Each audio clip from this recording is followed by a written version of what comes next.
The Backyard Brawl between Pittsburgh and West Virginia. At a pep rally last night, Pitt's new quarterback, Keaton Slovis, said F West Virginia as he left the stage. You can tell this rivalry runs deep, and the line now working in favor of the reigning ACC champs, the Pittsburgh Panthers. Greater than a touchdown, Anthony, now 7.5 in favor of Pitt. I mentioned the quarterback in Keaton Slovis. He's a former USC quarterback. JT Daniels getting the start for West Virginia on the other side, also a former USC quarterback. How do you break down that QB matchup between the two former Trojans?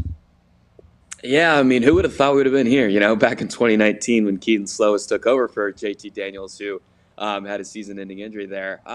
It's an interesting quarterback battle. And, with this line, it's almost one that makes you want to stay away and just watch and enjoy the rivalry, right? Because, these quarterbacks are trying to overcome some down years, right? Keaton Slovis started out hot, and he just kind of stayed there, though, relative to his freshman production over the last 3 years at USC. Just consistently good quarterback, but he never made that jump to elite status. And he's trying to prove he can be that elite quarterback. And I think he still has a lot of untapped potential. I think just the offense in general at USC kind of didn't really show his greatest strengths there, put him in bad situations at times. I mean, I still think he's one of the most accurate quarterbacks in college football.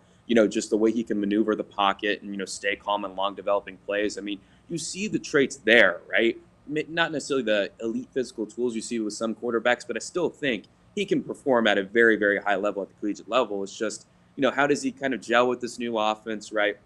Going to be completely different for him there.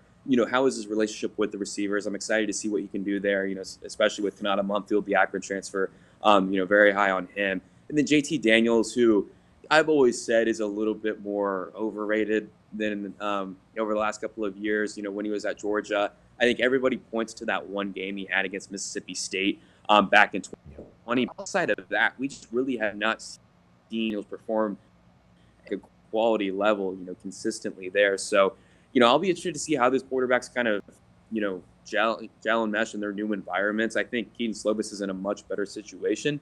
JT Daniels has a very good offensive line in front of him, but just really lacking those, weapons at the receiver position. So, I'm curious to see how he's going to kind of work with that. And, of course, with West Virginia's defense, too, that's something I'm looking forward to just because they lost so many guys to the transfer portal. I think it's going to be this matchup's just full of unknown, and we're going to get a lot of these this year just with all these transfers. But this one's a lot of unknown there. So I'm going to stay away from the betting perspective of this. I think if you have to take a side, it's West Virginia at this point just because, Pitt 7.5 over that key number. It's a little worrisome, but I'm going to stay away from this one. I still think Pitt's going to win this one. It's just question is, how much? And I think it's going to be Keaton Slovis that kind of decides that.